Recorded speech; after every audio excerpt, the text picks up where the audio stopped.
நான் யோசுவாவை பற்றி கற்றுக் கொடுத்து கொண்டு வருகிறேன். யோசுவா புத்தகத்தை அல்ல, யோசுவா என்ற அந்த நபரை பற்றி. நான் முதலாம் நாள் யோசுவாவை பற்றி பேசும் பொழுது அவர் நமக்கு அறிமுகமான சந்தர்ப்பத்தை நான் எடுத்து காண்பித்தேன். அது என்ன? யாத்ராகமம் 17வது அதிகாரத்திலே யோசுவா முதலாக நமக்கு அறிமுகமாவதே ஒரு யுத்த வீரனாக. மோசே யோசுவாவுக்கு சொல்லுகிறார், ரெவிதி மேலே வைத்து அமலேக்கியர்கள் யுத்தம் செய்ய வந்திருக்கிறார்கள். யோசுவாவை பார்த்து மோசே சொல்லுகிறார், தம்பி, நீ இந்த யுத்தத்துக்கான மக்களை நீ தெரிவு செய்து நீ போய் யுத்தம் செய், நான் நாளைக்கு மலையின் மேலே ஏறி நிற்பேன் என்று. அப்போ அதை அடிப்படையாய் வைத்து நான் உங்களுக்கு தல்முட் பவிலி, அதாவது பாபிலோனிய தல்முடிலே மெகிலா என்கின்ற பகுதியிலே வருகின்ற 14ஆம் வாக்கியத்தின் நடுப்பகுதியிலே இருந்து வந்த ஒரு சரித்திர விஷயத்தை உங்களுக்கு சொன்னேன். அது என்னவென்றால், யோசுவாவினுடைய அப்பா ஒரு யூதனாய் இருந்தாலும் யூத மக்களுக்கு துரோகம் இழைத்த ஒரு ஆளாய் இருந்திருக்கிறார். அவருடைய இயற்பெயர் என்னவென்று நமக்கு தெரியாது. ஆனால் இஸ்ரவேல் ஜனங்கள் அவருக்கு ஒரு பட்டப்பெயரை, புனைப்பெயரை வைத்தார்கள். அதுதான் நூன். நுண் என்பது பாம்பு என்று உங்களுக்கு சொன்னேன், ஞாபகம் இருக்கிறதா? எகிப்திய மொழியிலே கூட நுண் என்பது அந்த விலாங்கு மீனையும் பாம்பையும் குறிக்கும். விலாங்கு மீன், ஈல். அந்த விலாங்கு மீனை பற்றி நான் சொன்னேன். பொதுவாக இன்று கூட நாம் விலாங்கு மீனை பற்றி சொல்லும் பொழுது பாம்புக்கு தலையையும் மீனுக்கு வாலையும் காட்டுகின்ற ஒரு தன்மையை மனிதர்களுக்கு நாம் சொல்லுவோம், அதாவது துரோகிகளுக்கு. அப்போ யோசுவாவின் அப்பா ஒரு துரோகியாய் இருந்திருக்க வேண்டும். அவர் எகிப்தியர்களிடத்திலே தன்னுடைய மக்களை அவ்வப்போது காட்டி கொடுத்திருக்க வேண்டும். அதனால் அவருக்கு எகிப்தியர்களுடைய சலுகை நிறைய கிடைத்திருக்க வேண்டும் என்றெல்லாம் சொன்னேன், ஞாபகம் இருக்கிறதா? அப்பொழுது நான் முந்த நாள் உங்களுக்கு சொன்னேன், பிறகு இந்த பாடத்தின் போது நான் இந்த நூனை பற்றி அல்லது யோசுவாவின் தகப்பனை பற்றி இன்னும் கொஞ்சம் கூடுதலான விவரங்களை தருவேன் என்று. அதைத்தான் இன்றைக்கு நான் தரப்போகிறேன். புரிகிறதா? ஏன், எப்படி அவருக்கு அப்படி ஒரு சலுகை கிடைத்திருக்க முடியும்? என்ன, ஒரு மனுஷன் அப்படி ஒரு துரோகியாய் மாறுவது, அதற்கு ஏதாவது பின்னணி இருக்க வேண்டும் அல்லவா? அதை உங்களுக்கு நான் எடுத்து இயம்ப போகிறேன்.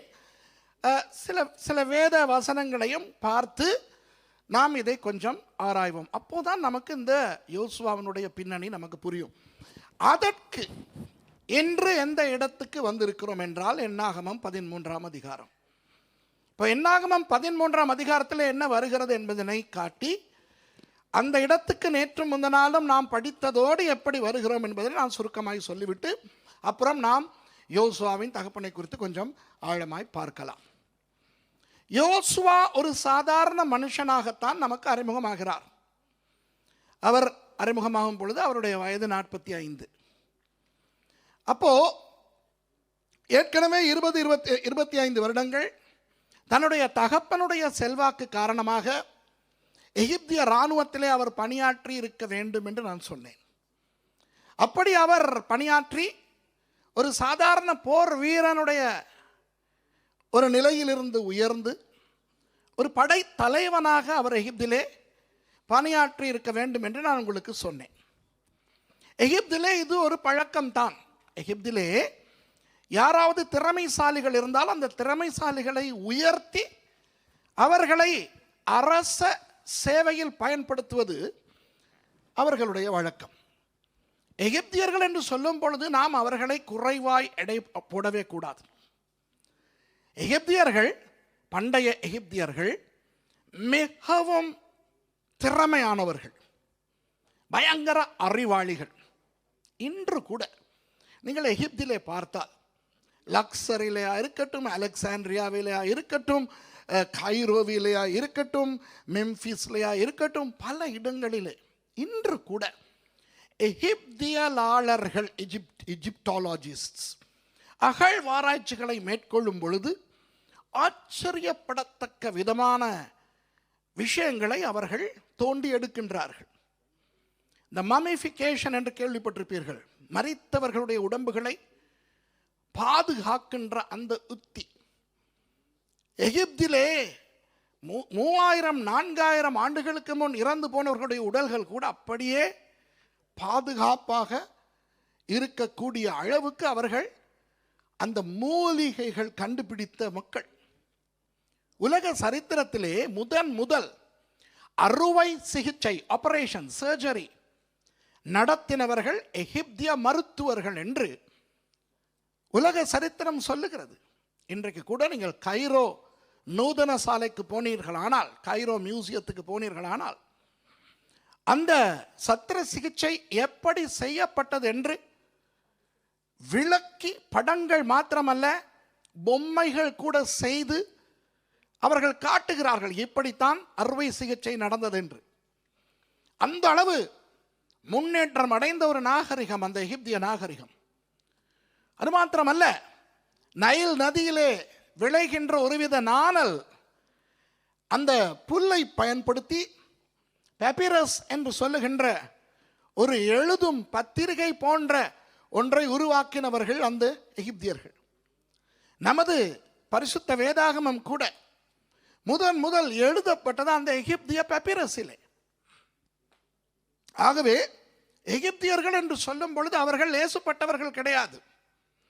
பிரமிடுகளை கட்டினவர்கள் அவர்கள், நைல் நதியிலே வியாபாரம் செய்தவர்கள் அவர்கள், விவசாயம் பயங்கரமான முறையிலே செய்தவர்கள், மிகவும் முன்னேற்றம் அடைந்தவர்கள். அவர்களுடைய முன்னேற்றத்துக்கு பல காரணங்கள் உண்டு. அவற்றில் ஒன்று, வெளி தேசத்தவர்களுடைய அறிவையும் இவர்கள் முடிந்த அளவு பயன்படுத்தினார்கள். நமக்கு இது யோசேப்பின் கதையில தெரியும். பிறகு யோசேப்பை பற்றி இன்னும் கொஞ்சம் ஆழமாய் பார்க்க போகிறோம். யோசேப்பு ஒரு அடிமையாக போர்த்திபாரனுடைய வீட்டுக்கு விற்கப்பட்டான். அப்புறம் போர்த்திபாரனுடைய மனைவியின் சூழ்ச்சியினால் யோசேப்பு சிறைக்கு அனுப்பப்பட்டார்.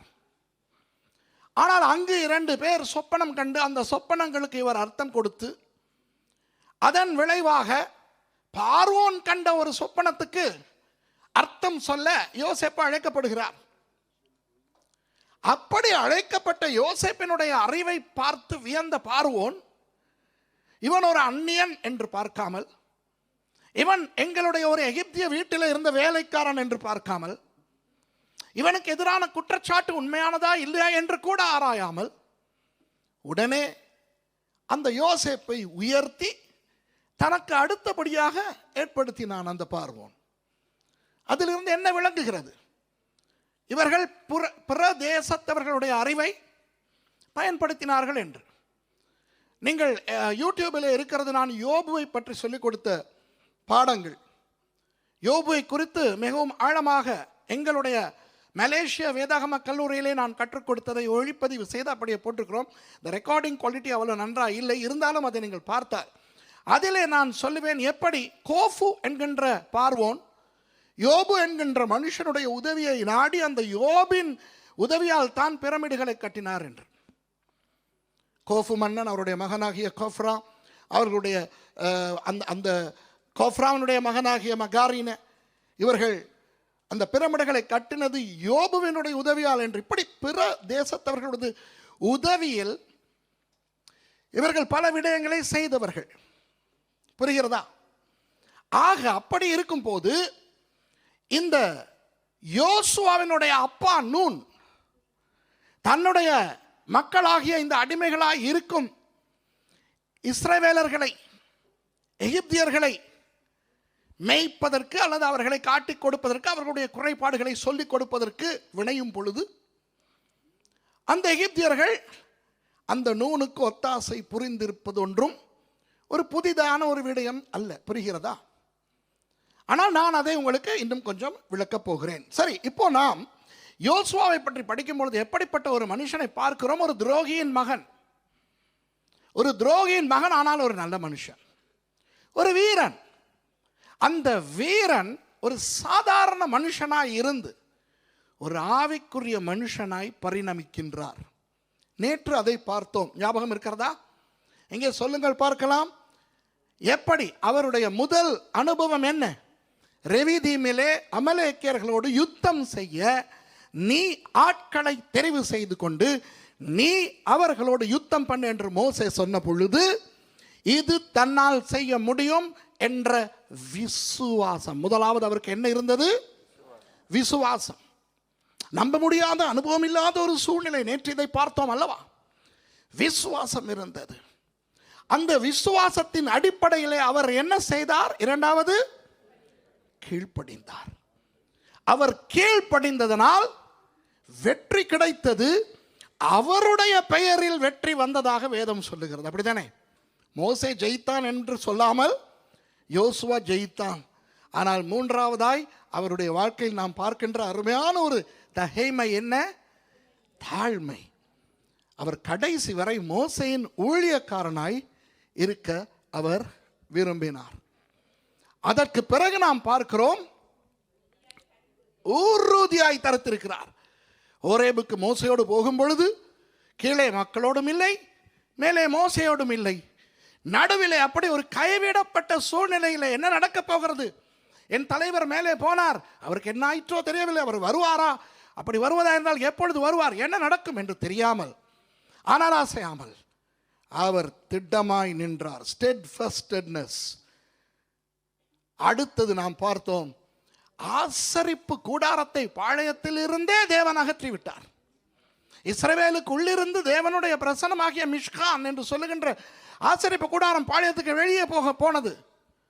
இஸ்ரவேல் மக்களுக்கு கூட இனி அந்த ஆசரிப்பு கூடாரத்துக்கு போகின்ற அனுமதி அந்த நேரம் கிடைத்திருக்கவில்லை. மோசே மாத்திரம் போனார்.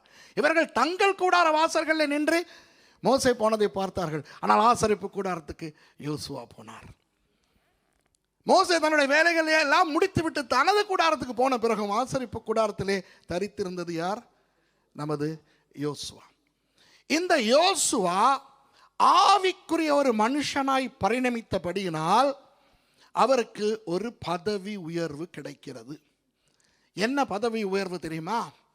தனது கோத்திரத்தை பிரதிநிதித்துவப்படுத்தும் தலைவராக அவர் ஏற்படுத்தப்படுகிறார். நான் பிறகு என்னாகமம் 11ஆம் அதிகாரத்துக்கு உங்களை சாடையாக கூட்டிக் கொண்டு போவேன். அதற்கு முன்னர் நாம் 13வது அதிகாரத்துக்கு வருவோம்.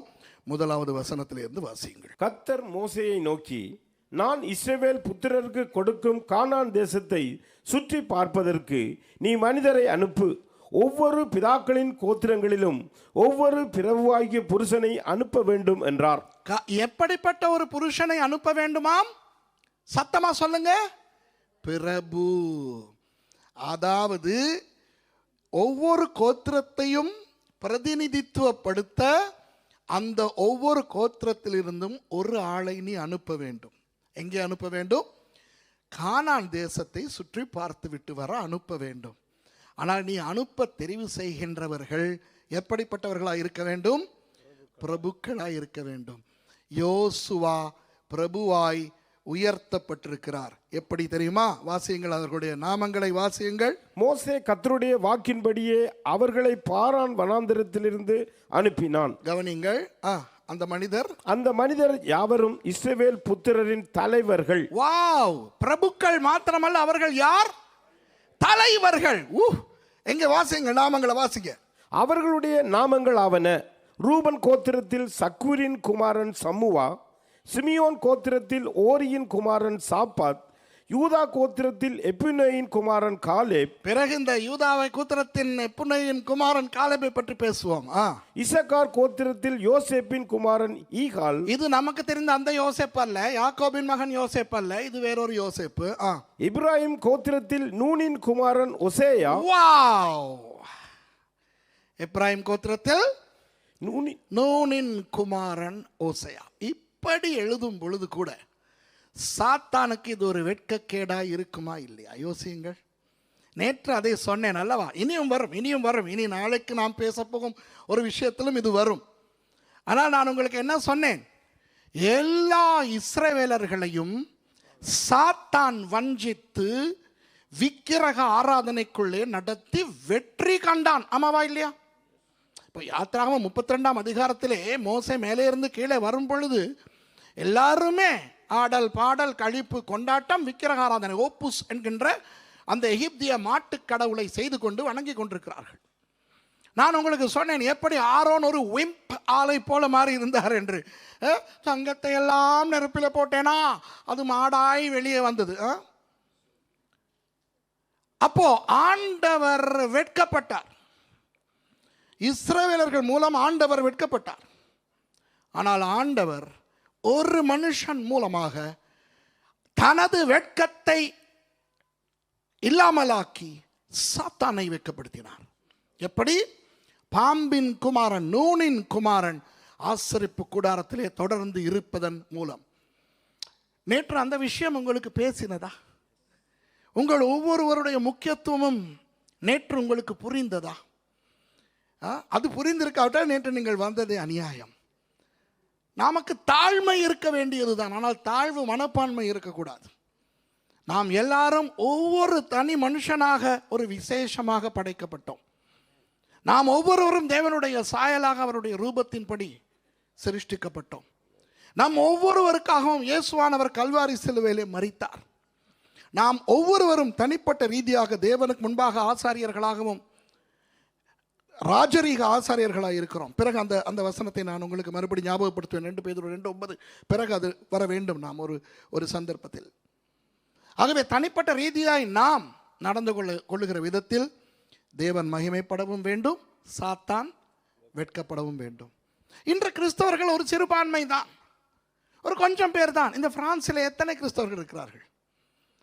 சரி, இலங்கையர்களாகிய உங்களிடத்தில் கேட்கிறேன், இலங்கையிலே எத்தனை சதவீதம் கிறிஸ்தவர்கள் இருக்கிறோம்? இந்தியர்களாகிய உங்களிடத்தில் கேட்கிறேன், இந்தியாவில் எத்தனை சதவீத கிறிஸ்தவர்கள் இருக்கிறோம்? இந்த உலகத்தில் எத்தனை சதவீத கிறிஸ்தவர்கள் உண்மை கிறிஸ்தவர்களாக இருக்கிறோம்? பெரும்பான்மையினர் தேவனை வெட்கப்படுத்துகிறார்கள், சாத்தானை மகிமைப்படுத்தி.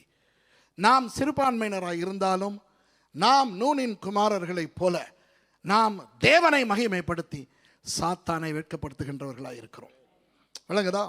நாம் ஒவ்வொருவரும் ஆண்டவருக்கு முன்பாக நிற்கின்ற அந்த நிலை தேவனை மகிமைப்படுத்துகிறது.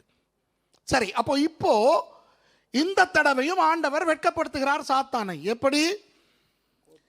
ஒவ்வொரு கோத்திரத்துக்கிலிருந்தும் பிரபுக்களை தெரிவு செய்கிறார்கள். யோசுவா பிரபுவா? இல்லை. ஆனால் ஒரு சாதாரண மனுஷனாக, சாதாரண வீரனாக இருந்த மனுஷன் ஒரு பிரபு என்கின்ற நிலைக்கு வந்திருப்பது சாத்தானுக்கு வெட்கம் உண்டா இல்லையா? கோத்திர தலைவர்கள் என்றால் அவர்கள் வயது முதிர்ந்தவர்களாக இருக்க வேண்டும், அனுபவசாலிகளாக இருக்க வேண்டும். இவர்கள் எல்லாருமே வயது முதிர்ந்தவர்கள், 2 பேரை தவிர. அந்த 2 பேரும் யார்? காலேபும் யோசுவாவும். இந்த 2 பேர் மாத்திரம் தான் வாலிபர்கள் பட்டியலிலே வரக்கூடியவர்கள். அந்த 2 பேருக்குமே கிட்டத்தட்ட ஒரே வயது, 40-45. அந்த 2 பேருக்குமே. நான் பிறகு காலேபை பற்றி பேசுகிறேன். யார் அவர்? எப்புன்னே என்றால் யார்?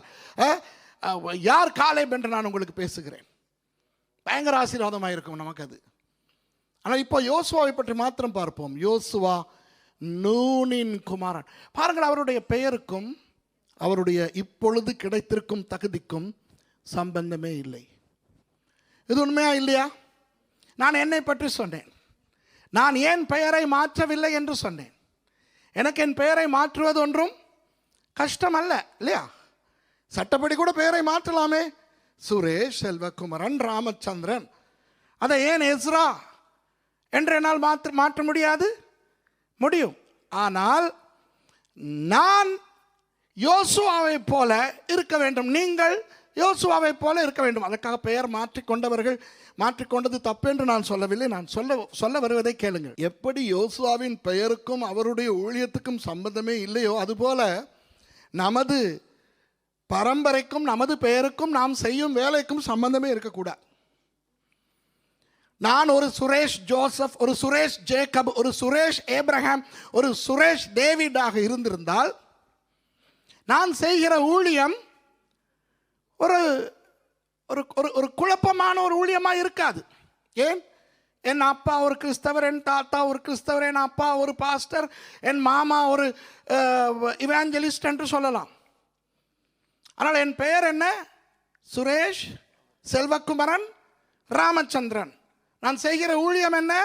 வேத ஆராய்ச்சியாளன், வேத ஆசிரியன், கிறிஸ்தவ ஊழியக்காரன் என்ற தெய்வமே. இதுதான் சாத்தானை கவலைப்படுத்துகிற, அவனை வேதனைப்படுத்துகிற ஒரு விடயம்.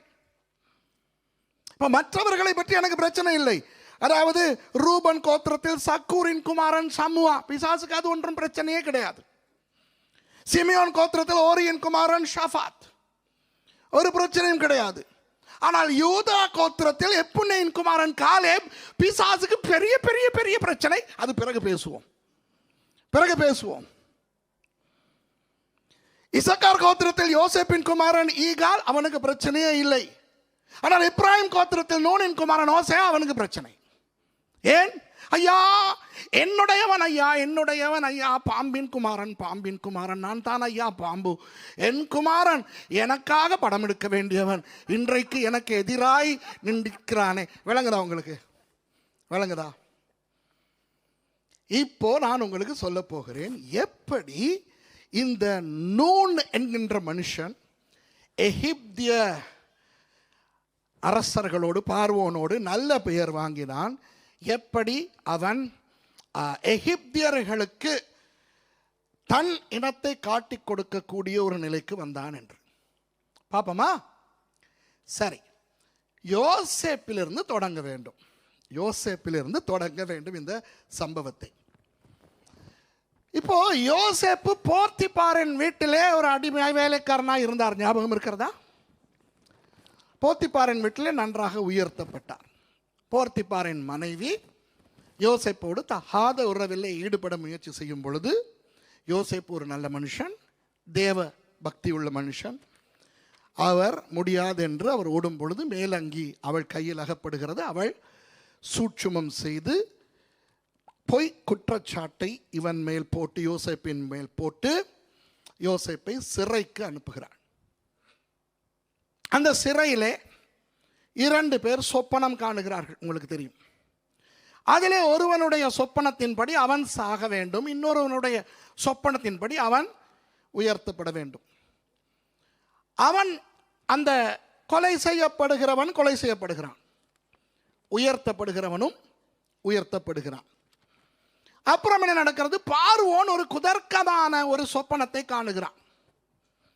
அதனுடைய அர்த்தம் விளங்கவில்லை பார்வோனுக்கு. அப்பொழுதுதான் அந்த பானபாத்திரக்காரனுக்கு ஞாபகம் வருகிறது, அடடா, நான் சொப்பனம் கண்ட பொழுது சிறையிலே ஒருவன் இருந்தானே, என் சொப்பனத்துக்கு அர்த்தம் சொன்னானே, அது நடந்ததே என்று அவன் பார்வோனுக்கு சொல்ல, யோசேப்பு அழைக்கப்பட, யோசேப்பு அந்த சொப்பனத்துக்கு அர்த்தம் தெரிவிக்கிறார். வாருங்கள் போவோம் ஆதியாகமம் 41வது அதிகாரத்துக்கு.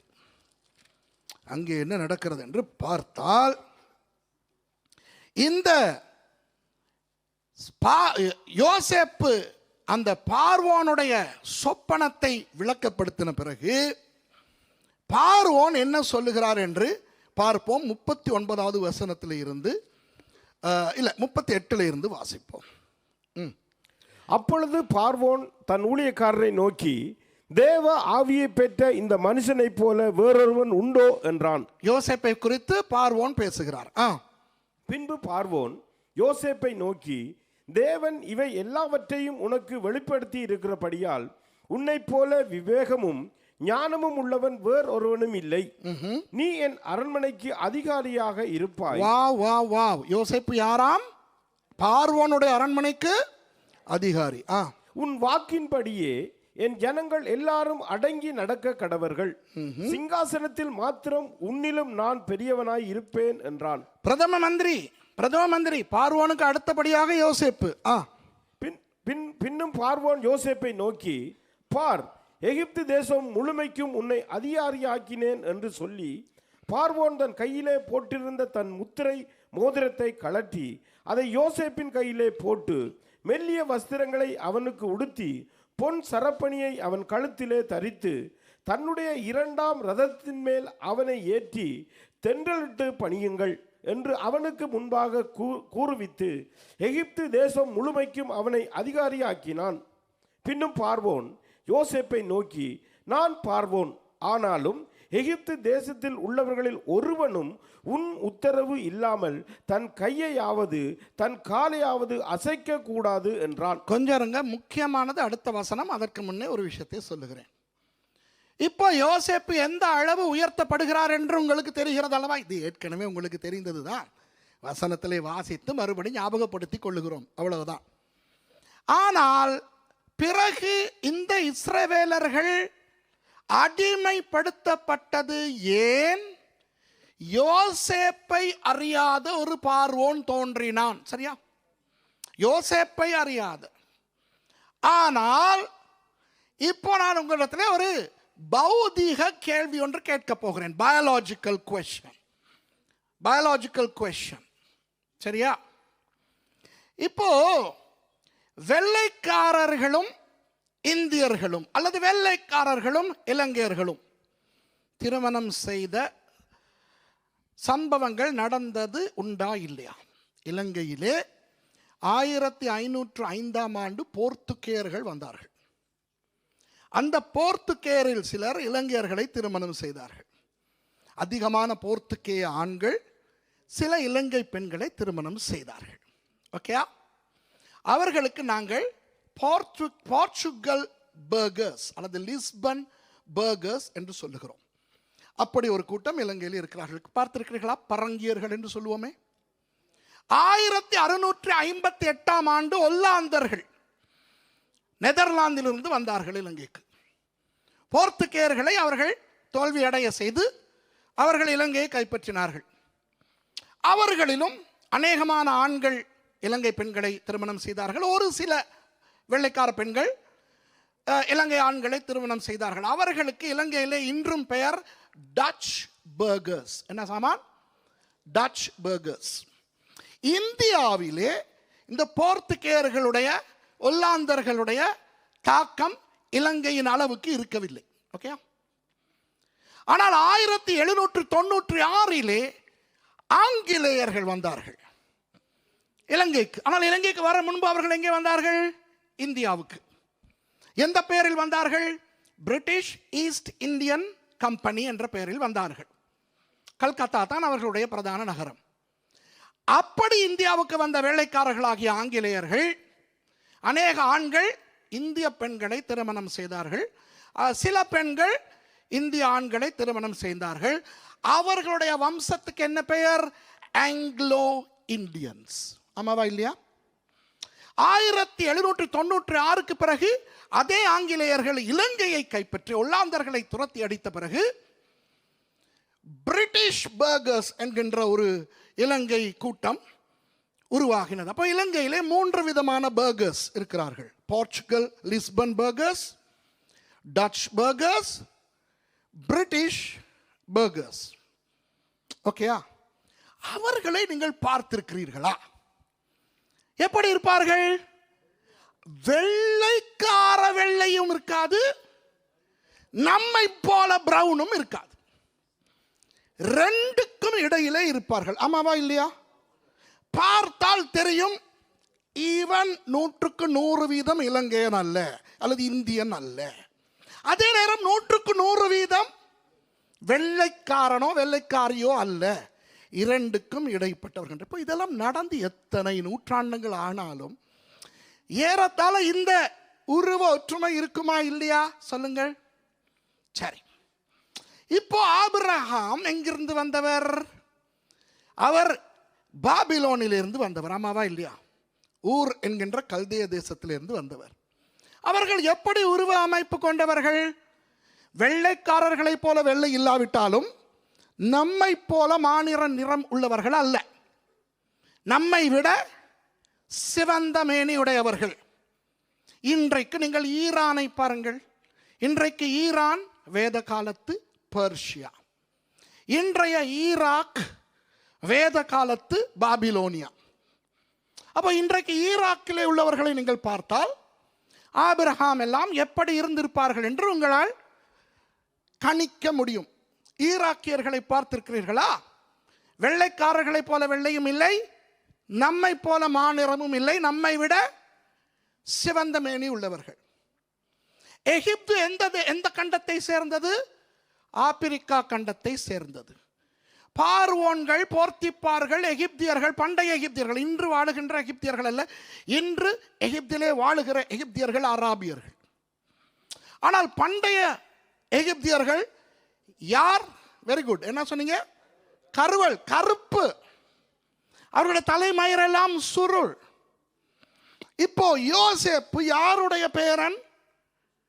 ஈசாக்கினுடைய பேரன், ஆபிரகாமினுடைய கொள்ளு பேரன். அப்போ அவருடைய உருவம் எப்படி இருக்கும்? ஈராக்கிலே இருக்கின்றவர்களை போல நம்மை விட சிவந்த மேனி உள்ள உருவம். ஓகேயா? அந்த யோசேப்பு ஒரு ஆப்பிரிக்க பெண்ணை திருமணம் செய்தால் யோசேப்புக்கும் அந்த பெண்ணுக்கும் பிறக்கிற பிள்ளை எப்படி இருக்கும்? யோசியுங்கள்.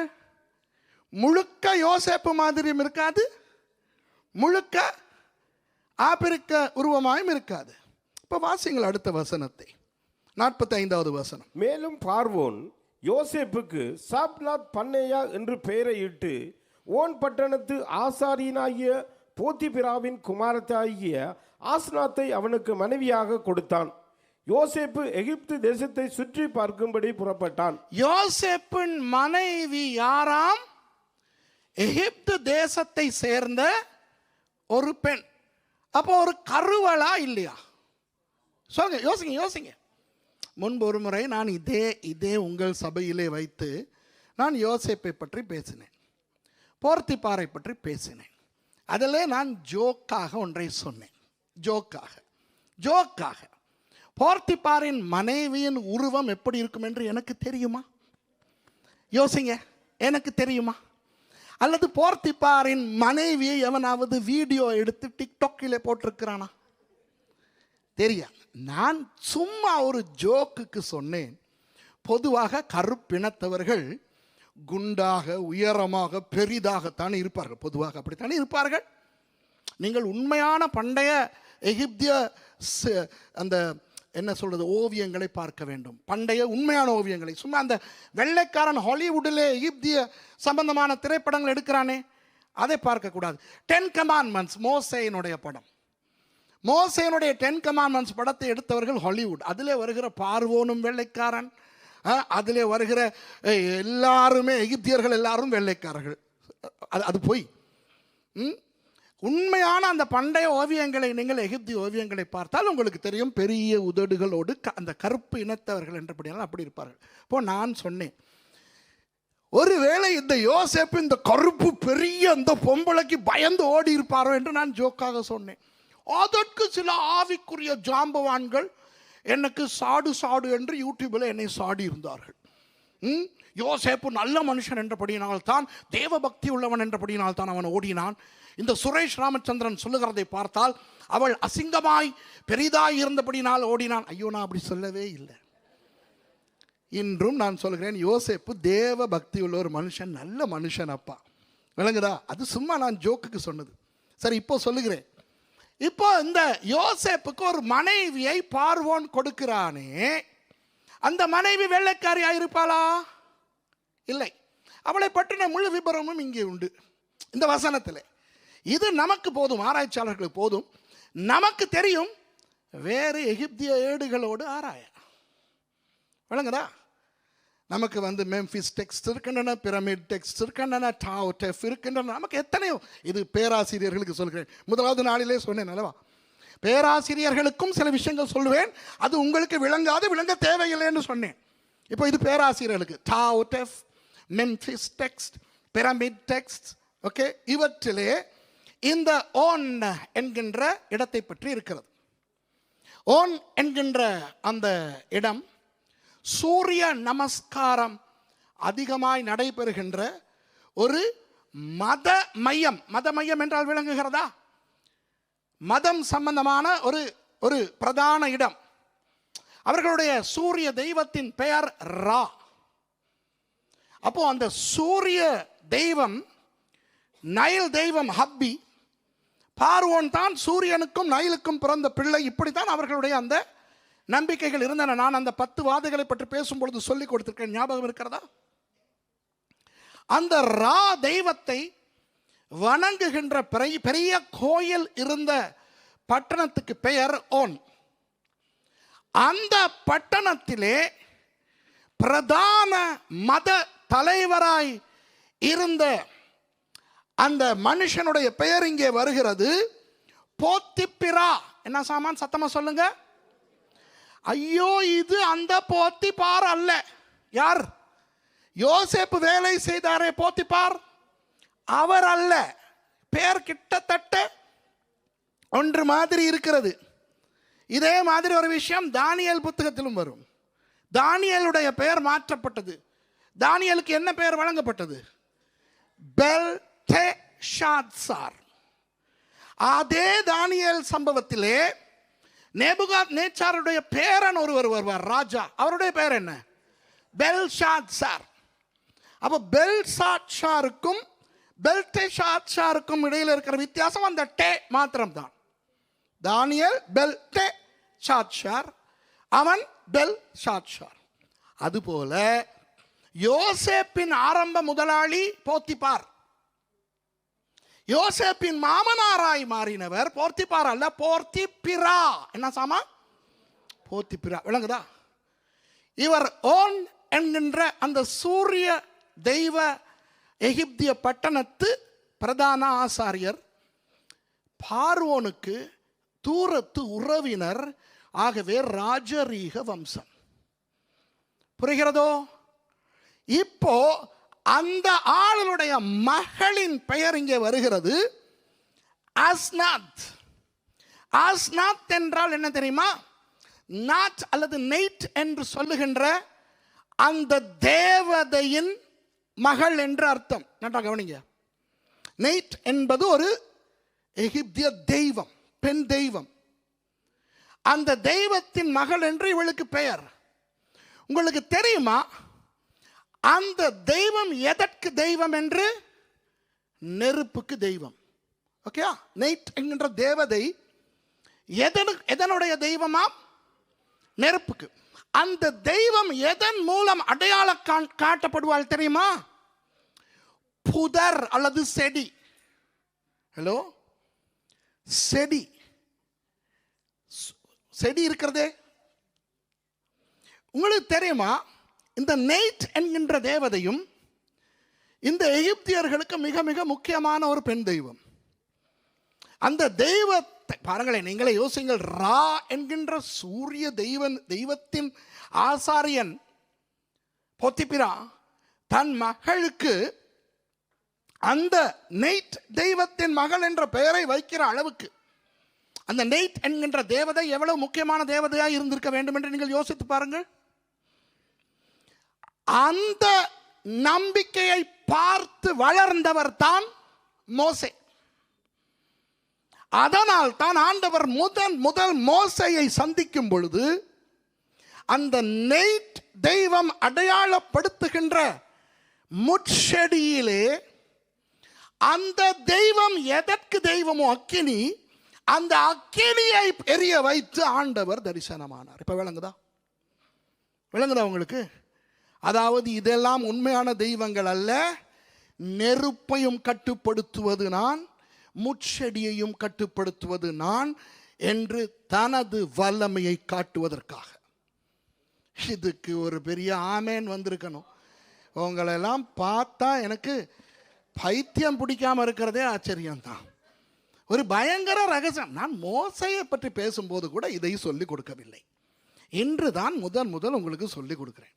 அப்ப என்ன நடக்கணும்? வாய பொழக்கணும் என்று தெய்வமே. ஹல்லேலூயா. நான் சொல்றேன், இந்த நெய்ட் தெய்வம் அல்ல என்று காண்பிப்பதற்கு ஆண்டவர் அந்த செடியிலே அக்கினியை கொண்டு வருகிறார். அந்த அக்கினி அந்த செடியை அவிக்கவில்லை. மோசே ஆடி போகிறார். நம்ம ஆளுக ஐயோ ஐயோ. ஒன்று நான் சொல்றத நம்புறீங்களே இல்லை போல இருக்கு. அப்படி சில ஜந்துக்கள் இருக்குது, சிலது இருக்குது. நீ என்ன கோதாரிய சொன்னாலும் நாங்கள் ஏசு ஜீவிக்கிறார், ஏசு தடவுறார், ஏசு கொஞ்சிறாருன்னு சொல்லிட்டு போமன். இல்லையா? எங்களுக்கு எவ்வளவோ பிரச்சனை இருக்குது, வேதனை இருக்குது, முள்ளான் செடியான் நெருப்பான் நெய்ட்டான் சவாப்பானோ, நிறைய விஷயங்கள் வேதத்தில் இந்த மாதிரியான விஷயங்கள் இருக்கின்றன. புரிகிறதா? சரி, அதை விடுவோமே. இப்போ போத்திபிராவின் மகள், இவளுடைய பெயரை இப்போ உங்களுக்கு நான் சொல்லிவிட்டேன், சரியா? அவள் எப்படிப்பட்ட உருவம்? ஒரு கருப்பினத்தவள். அவளுடைய தலைமயிரெல்லாம் சுருட்டை. அப்போ யோசேப்புக்கும் அவளுக்கும் 2 மகன்மார் பிறக்கிறார்கள். மூத்த மகனுக்கு பேர் மனாசே, 2வது மகனுக்கு பேர் எப்ராயிம். இப்போ யோசிங்கள், அந்த மனாசேயும் எப்ராயிம் எப்படிப்பட்ட உருவத்தை உடையவர்கள்? விளங்குதா? அந்த ஆங்கிலோ இந்தியன்ஸ் மாதிரி, பர்கர் மாதிரி, பாதி யோசேப்பு மாதிரி, மீதி அம்மா மாதிரி. அப்போ அவர்களுடைய வம்சம், அந்த பரம்பரை எப்படி இருக்கும்? அந்த உருவம் அப்படியே இருக்கும். ஆமாவா இல்லையா?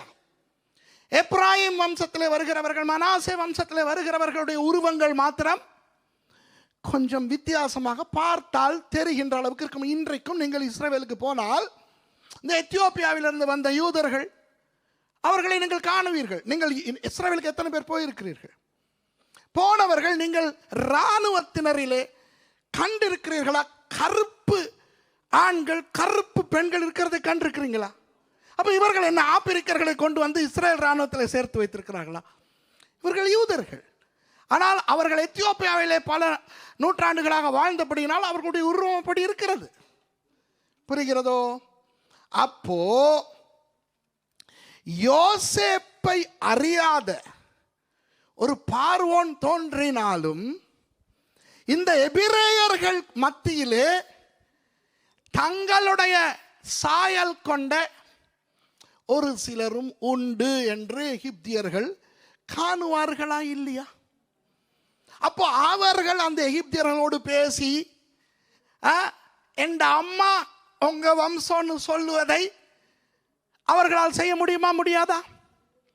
இப்போ டச் பர்கர்ஸ் என்று இன்றைக்கு இருக்கிறார்களே இலங்கையிலே, அவர்களுக்கு இன்றும் ஒல்லாந்து தேசத்தின் சலுகைகள் உண்டு. அது தெரியுமா உங்களுக்கு?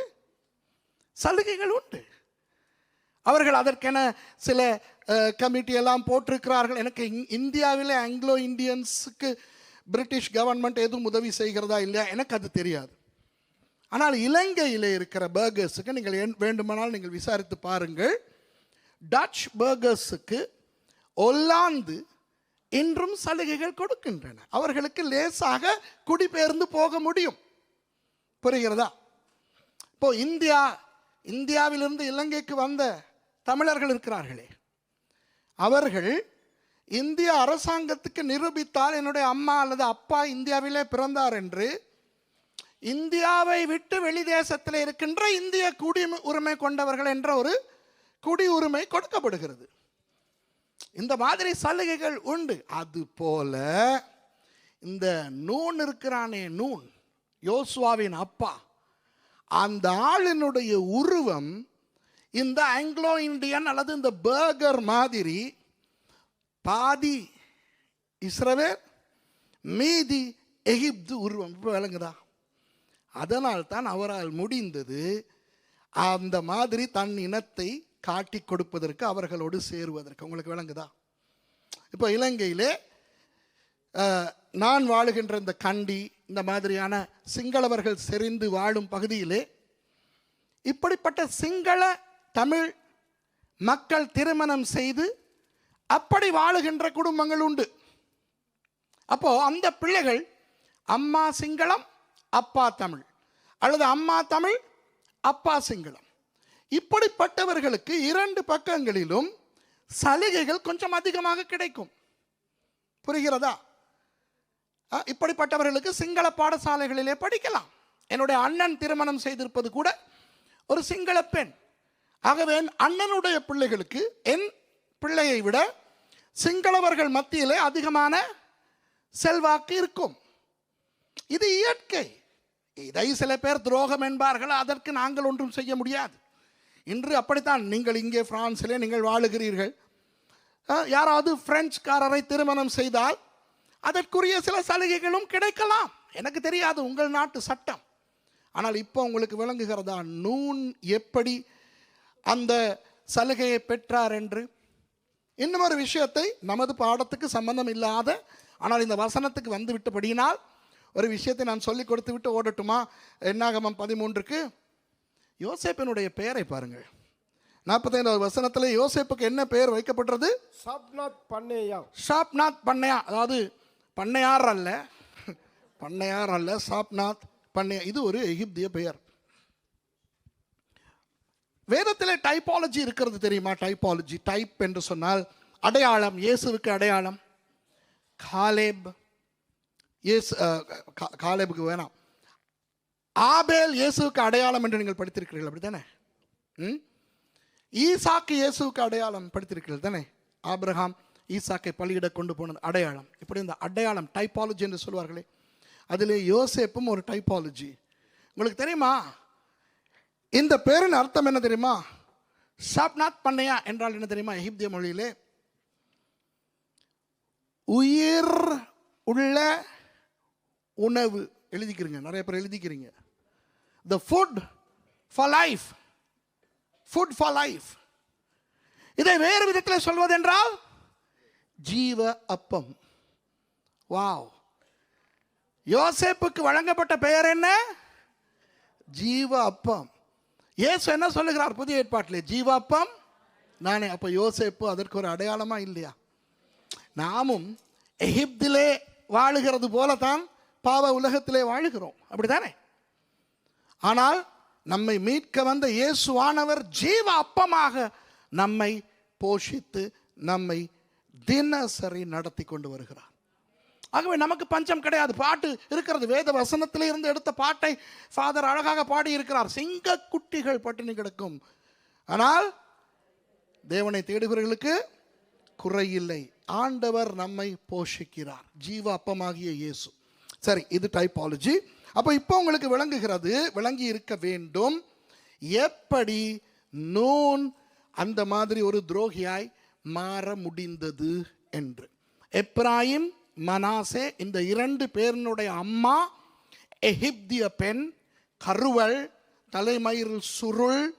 ஆகவே அந்த எப்ராயிம் மனாசே கோத்திரத்தை சேர்ந்தவர்கள் அந்த காலத்திலே ஓரளவு அந்த எகிப்தியர்களுடைய சாயலையும் கொண்டிருந்தார்கள். அப்படியானால் யோசுவாவும் கிட்டத்தட்ட அந்த சாயலை கொண்டவராய் இருந்திருக்க வேண்டும். ஆமாவா இல்லையா? அப்போ கருப்பினத்தவர்கள் சும்மாவே அவர்களுடைய உடம்பு, அவர்களுடைய பாடி ஸ்டாச்சர் கொஞ்சம் உறுதியானதா இல்லையா? யோசிங்க.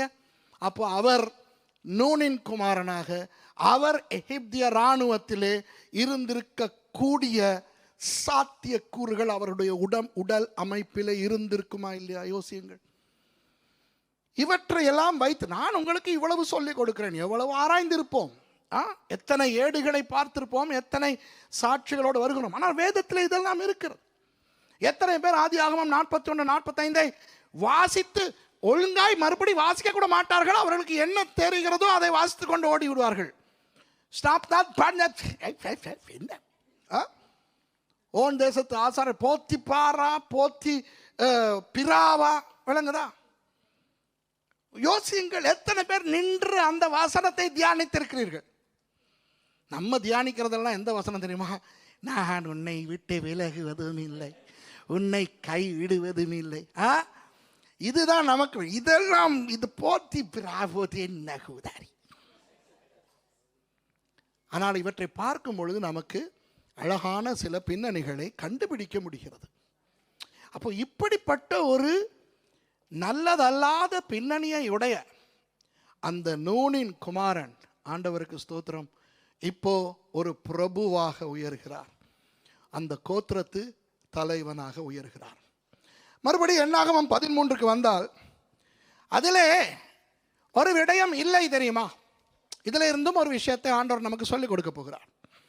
இப்போ மறுபடி வாசிங்க பார்ப்போம். 2வது வசனத்தை வாசிங்க.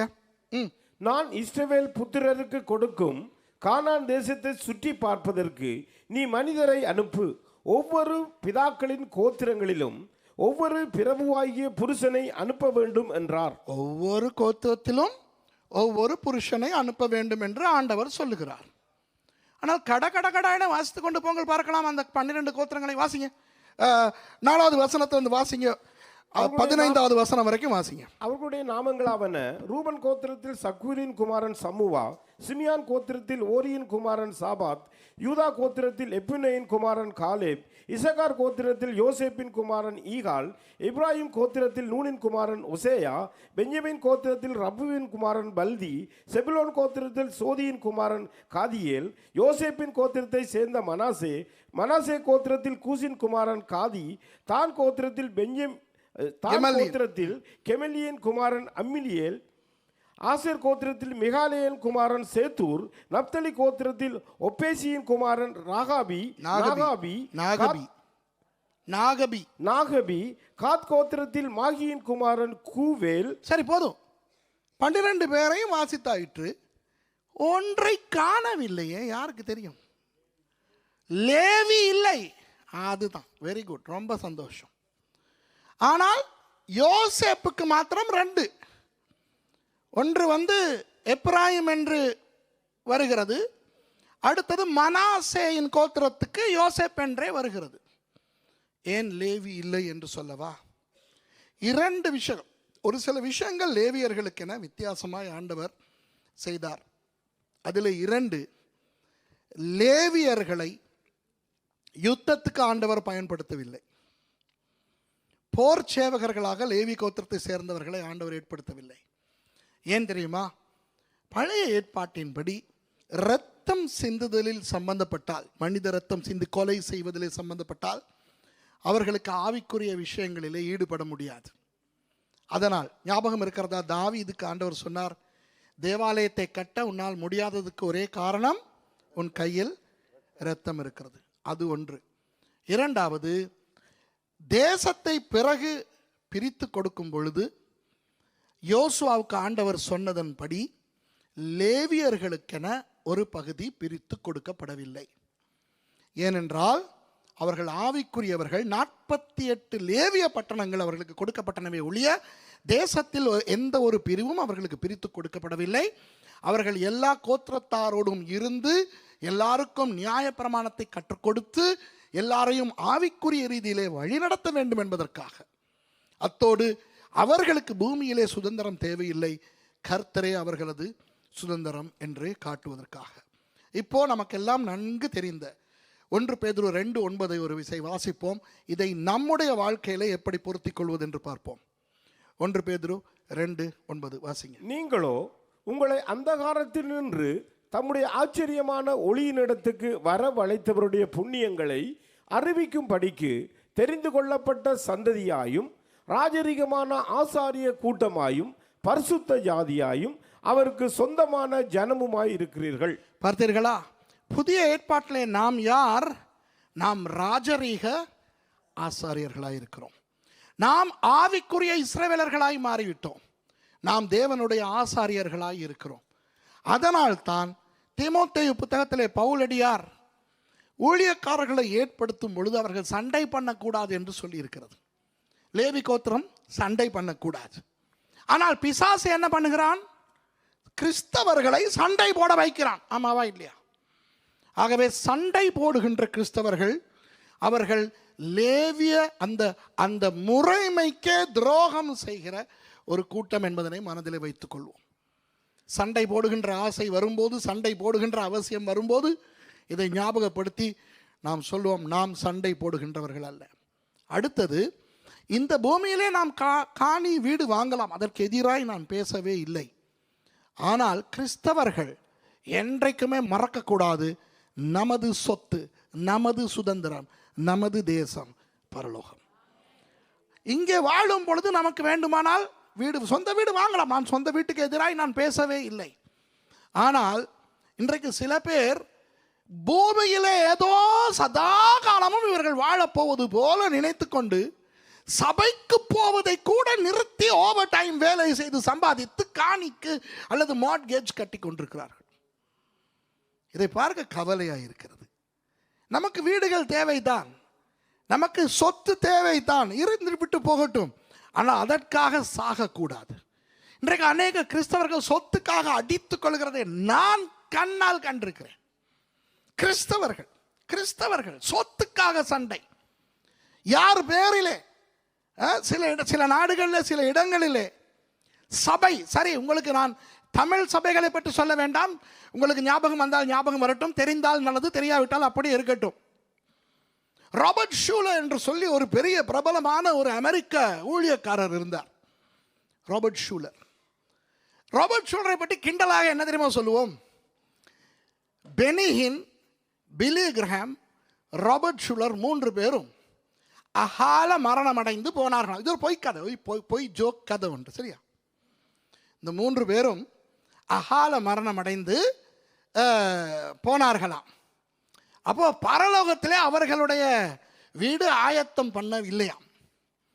அப்போ பேதுரு சொன்னாராம், Billy Graham, Benny Hinn, Robert Schuller 3 பேரும் ஒரு கொஞ்ச காலத்துக்கு நரகத்துக்கு போய் இருந்து விட்டு வாருங்கள், ஏனென்றால் நீங்கள் அகால மரணம் அடைந்து விட்டீர்கள், உங்களுடைய 3 வீடுகளும் இன்னும் ரெடியாகவில்லை என்று. போய் ஒரு வாரத்திலே சாத்தான் பேதுருவுக்கு டெலிஃபோன் எடுக்கிறானாம். ஐயோ இந்த 3 பேர்த்தையும் எடுத்து தொலைப்பா, இவங்களால எங்களுக்கு கஷ்டம்.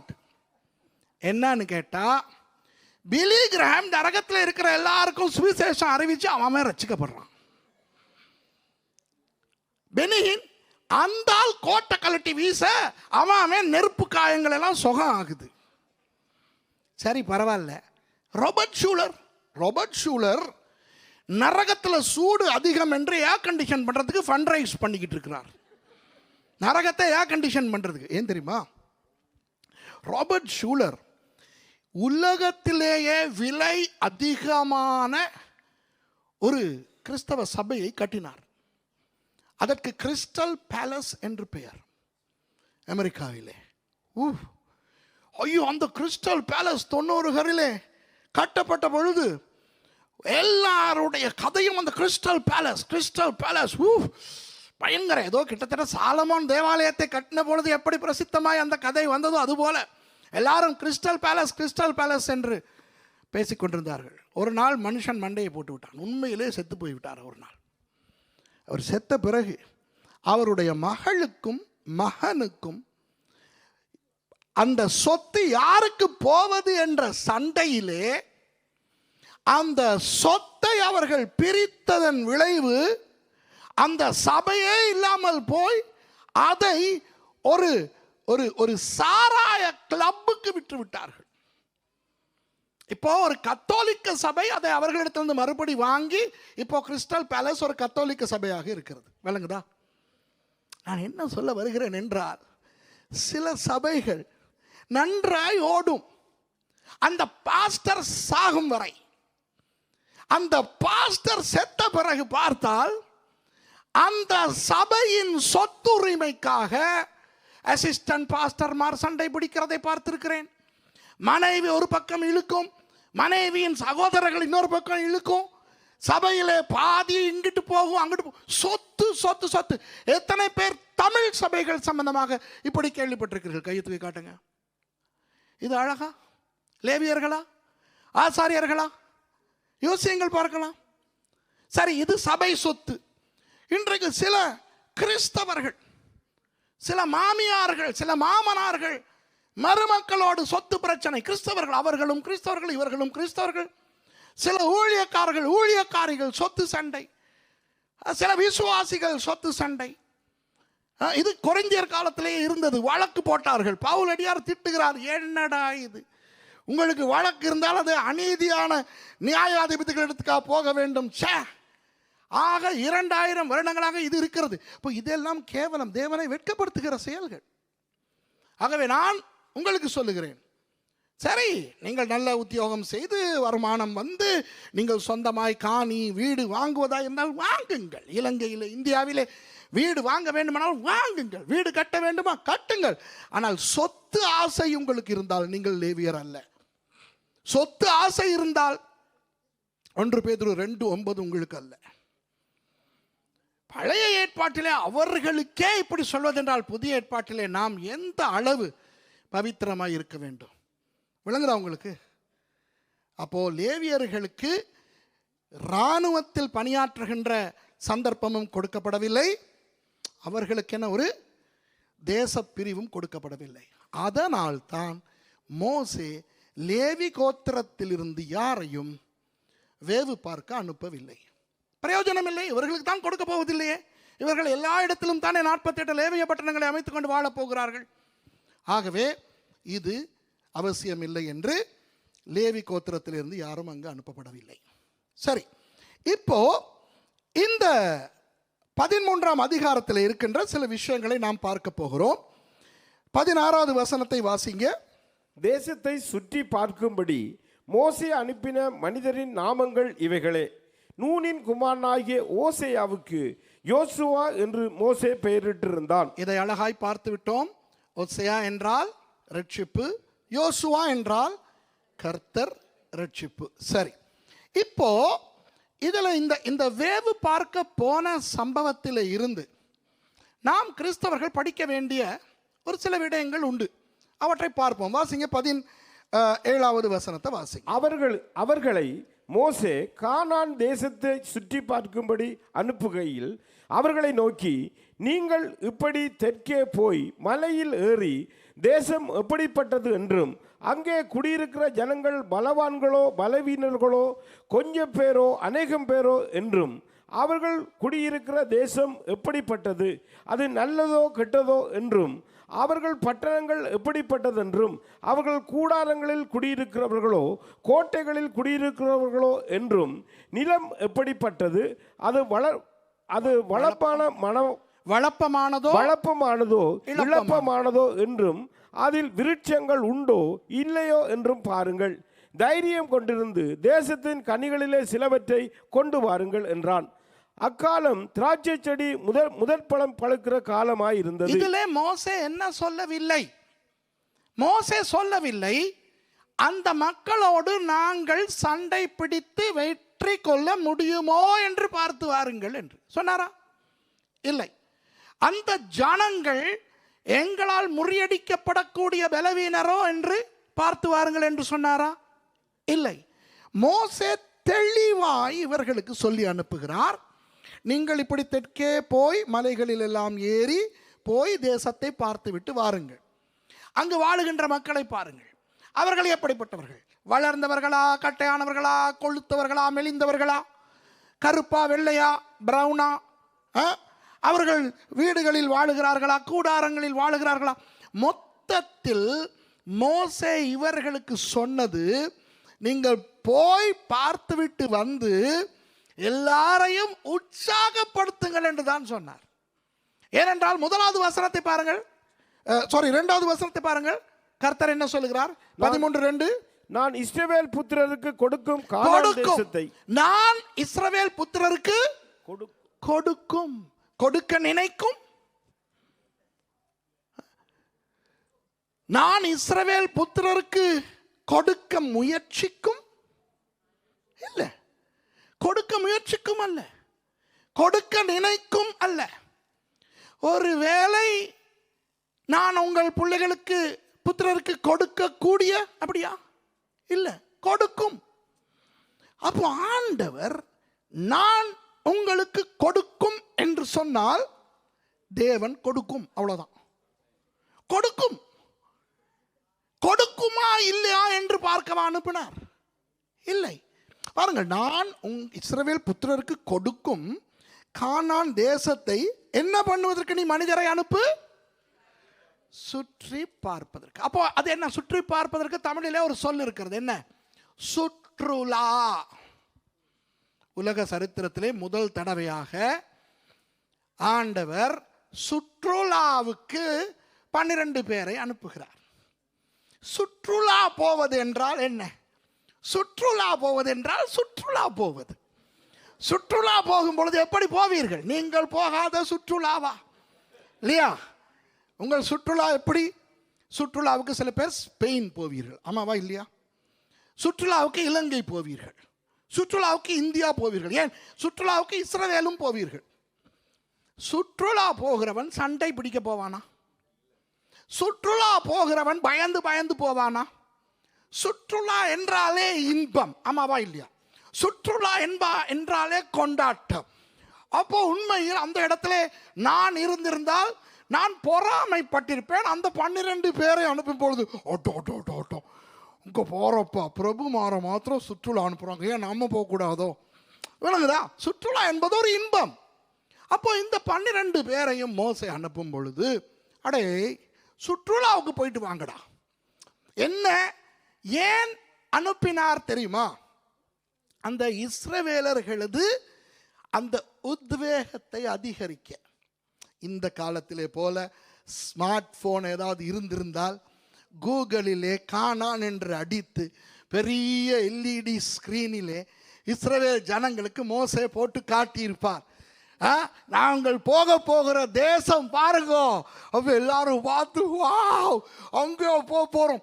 அந்த வசதி இல்லாதபடினால் 12 பிரபுக்களை அனுப்புகிறார். இப்போ என்ன இருந்தாலும் நம்ம ஒரு ஆள் போய் நமக்கு சொல்ற மாதிரி வராது தானே.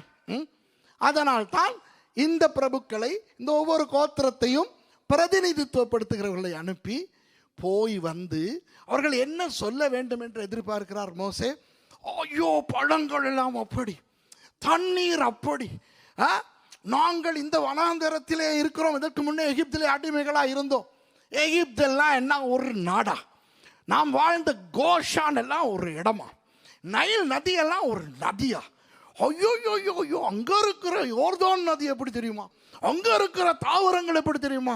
அதோட இவர் அனுப்புகிற சீசனை பாருங்கள். மோசே திராட்சை அறுவடை காலத்தில் அனுப்புகிறார். இவர்கள் திரும்பி வரும் பொழுது திராட்சை குலைகளை கையிலே தூக்கி கொண்டு வர முடியாமல் கம்பு போட்டு தோளிலே சுமந்து கொண்டு வருகிறார்கள். அப்போ இவர்கள் என்ன சொல்ல வேண்டும்? இந்த மக்களினுடைய உத்வேகத்தை அதிகரிக்க வேண்டும். அப்போ அந்த சோர்ந்து போயிருக்கிறவர்கள், பயப்பட்டிருக்கிறவர்கள், ஐயோ இன்னும் எவ்வளவு காலம், இப்படி இருக்கிறவர்களுக்கு ஒரு உத்வேகம் வரும். வாவ், போகிற இடம் அருமையான ஒரு இடம், அந்த ஆசை வரும். அப்போ அவர்கள் சந்தோஷமாய் போவார்கள். அப்படித்தானே? இன்று கூட நீங்கள் சுற்றுலா போக முன்பு ஸ்பெயின் போகிறதா இருந்தால் இன்டர்நெட்டுக்கு போய் ஸ்பெயினை பற்றி அடித்து பார்க்க மாட்டீர்களா என்ன? இஸ்ரேலுக்கு போகிறவர்கள் இஸ்ரேலை பற்றி அடித்து பார்க்க மாட்டீர்களா என்ன? மேகசின் திறந்து அந்த ப்ரோஷுவர்ஸ் பார்த்து போகிற இடங்களை குறித்து கொஞ்சம் தெரிந்து கொள்வது சந்தோஷமா இல்லையா? அதற்காகத்தான் அனுப்புகிறார். ஆனால் என்ன நடக்கிறது?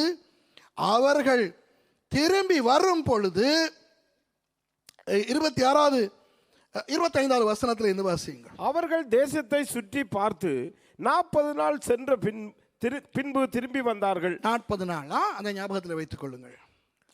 பாரான் வனாந்தரத்திலே இருக்கிற காதேசுக்கு மோசே ஆரோன் என்பவர்களிடத்திலும் இஸ்ரவேல் புத்திரராகிய சபையார் எல்லாரிடத்திலும் சேர்ந்து அவர்களுக்கும் சபையார் அனைவருக்கும் சமாசாரத்தை அறிவித்து தேசத்தின் கனிகளை அவர்களுக்கு காண்பித்தார்கள். Price God. நல்லா தான் போகுது, எல்லாம் கனிகளை எல்லாம் காண்பிக்கிறார்கள். அவர்கள் மோசேயை நோக்கி, நீர் எங்களை அனுப்பின தேசத்துக்கு நாங்கள் போய் வந்தோம், அது பாலும் தேனும் ஓடுகிற தேசம்தான், இது அதனுடைய கனி, ஆனாலும் போதும், எல்லாம் நல்லா போகுது. குழப்பம் எங்கே? ஆனாலும். உன்னை யார் ஆனால் சொல்ல சொன்னது? விளங்குதா? இந்த ஆனால் தான் இந்த இடத்திலே உள்ள பிரச்சனை. இன்றைக்கும் கிறிஸ்தவர்களுக்கு இருக்கிற பிரச்சனை இந்த ஆனால் தான். இப்போ என்ன சங்கதி என்றால், இந்த ஆனால் சில நேரங்களில் வர வேண்டும். எந்த நேரங்களில் வர வேண்டும் தெரியுமா? எதிர்மறையான கூற்றுக்கு பிறகு ஆனால் வர வேண்டும்.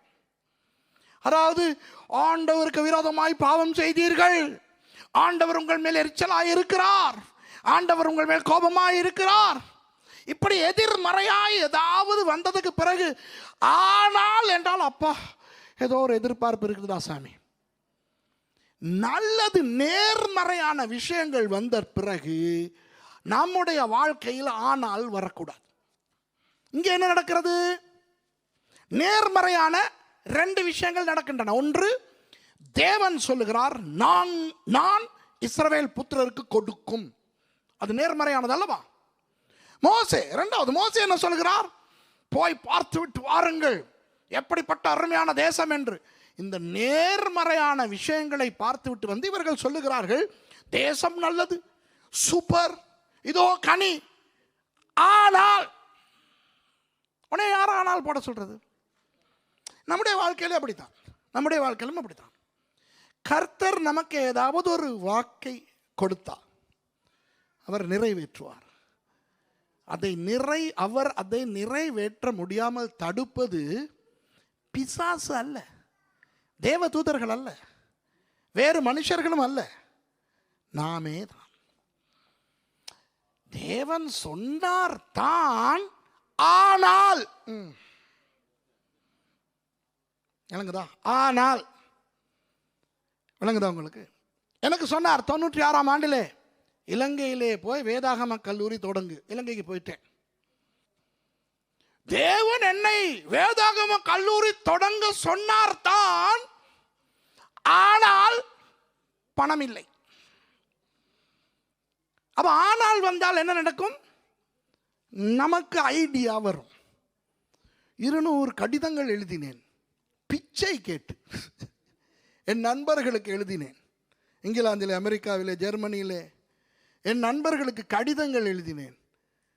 என்னை ஆண்டவர் இலங்கைக்கு கொண்டு வந்து விட்டார், வேதாகம கல்லூரி தொடங்க சொல்லியிருக்கிறார். ஜெப தேவைகள் என்ற பகுதியிலே என்னுடைய கப்சாவை விட்டேன். விளங்குதா? இந்த நமக்கு கள்ளத்தனம் செய்ய நல்லா தெரியும், தெரியுமா? பிச்சை வாங்குறதையும் ஸ்டைலாக தான் வாங்குவோம். கிறிஸ்தவர்கள் ஊழியக்காரர்கள் பிச்சை வாங்கும் விதங்கள் என்ன? ஒன்று ஜெப தேவை. எனக்கு ஒரு வீடு வேண்டும் என்று ஜெபித்துக் கொள்ளுங்கள். நான் எனக்கு வீடு வேணும், எல்லாக்காரன் ஜெபிக்கணுமா? ஏன் எனக்கு ஜெபிக்க முடியாதோ? பிச்சை வாங்குறேன், மறைமுகமாக கேட்குறேன். வழங்குதா? எனக்கு ஒரு வாகனம் வேண்டும் என்று ஜெபித்துக்கொள். வழங்குதா? மாதா மாதம் எனக்கு செலவுக்கு இவ்வளவு தேவை, ஜெபித்துக்கொள். அந்த ஜெப தேவை என்ற விதத்திலே நான் எழுதினது முழுக்க முழுக்க ஜெப தேவையே அல்ல, பண தேவை. எவ்வளவு பெரிய திருடன் என்று பாருங்கள். அது ஒரு சூட்சமம். 2வது சூட்சமம் என்ன தெரியுமா? பொருள் விற்பது. இப்போ ஏதாவது விற்றால், இப்போ நான் இந்த போனை உங்களுக்கு விற்றால் நீங்கள் என்ன என்ன கொடுத்து வாங்க வேண்டும்? விலை கொடுத்து வாங்க வேண்டும். என்னிடத்துல பணத்துக்கு நீங்கள் வாங்குவது. இப்போ இந்த போனை நான் உங்களுக்கு விற்கிறேன், சொல்லுவோமே 1000 யூரோவுக்கு விற்கிறேன்ட்டு. நீங்கள் எனக்கு கொடுக்கும் 1000 யூரோ விலையா காணிக்கையா? விலை. ஆனால் என்னுடைய சூட்சம் என்ன தெரியுமா? நான் புக் ஒன்று எழுதுவேன், ப்ரைஸ் போடுவேன், காணிக்கை 200 ரூபாய். இந்த புல்டா போண்டா கஞ்சா கப்சாவை சொல்கிறேன் உங்களுக்கு நான். விளங்குதா? ஓ, நீ புத்தகம் விற்றா நான் கட்ட போகிற 200 ரூபா அதற்குரிய விலை, காணிக்கை அல்ல. பார்த்துருக்கீங்களா? அன்பானவர்களே, நான் பாடல் பாடியிருக்கிறேன், சிடி கொண்டு வந்திருக்கிறேன், பின்னாலே மேஜையில் இருக்கிறது. 10 யூரோ காணிக்கை கொடுத்து சிடியை வாங்கி கொள்ளணும். யார் ஐயா ஏமாத்த பார்க்குறீங்க? நான் 10 யூரோ கொடுத்து உங்கள் சிடியை வாங்குகிறேன். நான் கொடுத்தது காணிக்கை அல்ல, நான் கொடுத்தது விலை. இப்போ இதெல்லாம் இந்த கிறிஸ்தவ ஜில்மால், கிறிஸ்தவ குல்மால், புல்டா போண்டா கஞ்சா கப்சா, ஊரே ஏமாத்துற வேலை. விளங்குதா? அப்போ நான், ஆண்டவர் எனக்கு வேதாகம கல்லூரி தொடங்க என்னை இலங்கைக்கு கொண்டு வந்தார் தான், ஆனால் பணம் இல்லை எழுதினேன். கிறிஸ்தவர்களுக்கு இன்னொரு விஷயம் இருக்கிறது. என்ன? தாங்கள் செய்கிற கள்ள வேலையை ஜெபத்திலே செய்வார்கள். ஒரு கள்ள வேலையை ஜெபத்திலே தொடங்கி ஜெபத்திலே முடித்தால் அது நல்ல கள்ள வேலை, பரிசுத்த கள்ள வேலை. முழங்காலிருந்து ஜெபிக்கிறோம், ஆண்டவரே இந்த கடிதம் கிடைக்கின்றவர்கள் அவர்களுடைய உள்ளத்திலே நீர் பேசும், இந்த கடிதங்கள் போய் சேர முன்பதாக உம்முடைய தூதர்களை அனுப்பும். எப்படி வேலை? அப்போ ஆண்டவர் காபிரியல் இங்கேவா, ஒரு 200 லெட்டர் போகுது, இந்த அமெரிக்காவுக்கு 40 பேரை அனுப்பு, ஜெர்மனிக்கு 3 பேரை அனுப்பு, அவர்களுடைய உள்ளத்தை தயார்படுத்தும். கடைசியில் ஒரு தவறு விட்டேன் பாருங்க, அதில் தான் நான் விட்ட மிஸ்டேக். என்ன தெரியுமா? பேசாம ஜெபிச்சுட்டு எழுப்பி வந்திருக்கணும், உடனே போஸ்ட் பண்ணியிருக்கணும், ஆண்டவரே ஏதாவது பேசும் ஐயா.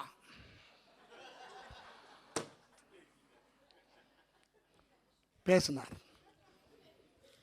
சுரேஷ், உன் வீட்டுக்கு ஒரு வேலைக்காரியை நீ எடுத்தியனா, அந்த வேலைக்காரி உன் சொந்தக்காரங்க வீட்டுக்கெல்லாம் போய், அவளுக்கு தெரிஞ்சவங்க கிட்டலாம் போய், உன் பக்கத்து வீட்டுக்கெல்லாம் போய், சுரேஷுக்கு சமைக்கிறதுக்கு அரிசி வாங்குறதுக்கு உதவி செய், பருப்பு இருந்து மிச்சப்பட்ட பருப்பு இருந்தால் கொடு, பாவிச்ச தும்புக்கட்டை துடைப்போறந்தா கொடு, ரின்ஸோ சன்லைட் சோப் ஏதாவது வாங்க பணம் கொடுன்னு கேட்டா, உனக்கு அவமானமா அவளுக்கு அவமானமா என்று கேட்டார். நான் சொன்னேன், எனக்கு தான் அவமானம்.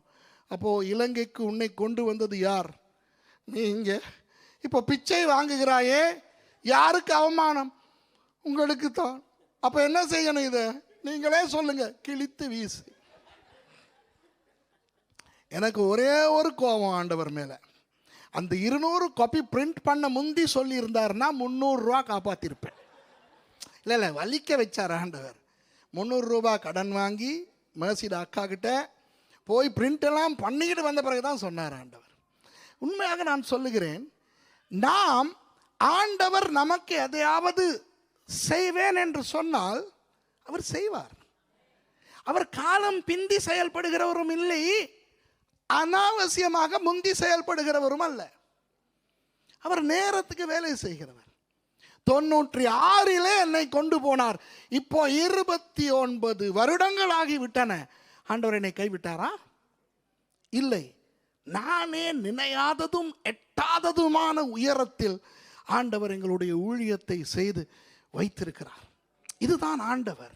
ஆகவே உங்களுக்கு நான் சொல்லுகிறேன், உங்களுக்கு ஆண்டவர் ஏதாவது ஒரு வாக்கு தத்தம் கொடுத்தால் அவர் வாக்கு மாறாத தேவன். அந்த வாக்கு தத்தத்தை நிறைவேற்றுவார். அவசரப்படக்கூடாது, குறுக்கு வழி கூடாது, ஆனால்கள் கூடாது. இவர்கள் ஆனால் சொல்லும் பொழுது, ஆனாலும் அந்த தேசத்திலே குடியிருக்கிற ஜனங்கள் பலவான்கள், பட்டணங்கள் அரணிப்பானவைகளும் மிகவும் பெரியவர்களுமாய் இருக்கிறது. அங்கே ஏனாக்கின் குமாரரையும் கண்டோம். இனி என்ன? ஏனாக்கிட குமாரர் இருந்தால் உனக்கு என்ன? பெரிய ஏனாக்கின் குமாரர் என்றால் பெரிய உயரமானவர்கள், வாட்ட சாட்டமானவர்கள். இந்த சும்மா சொல்லுவேன் பூதம் மாறின்னு.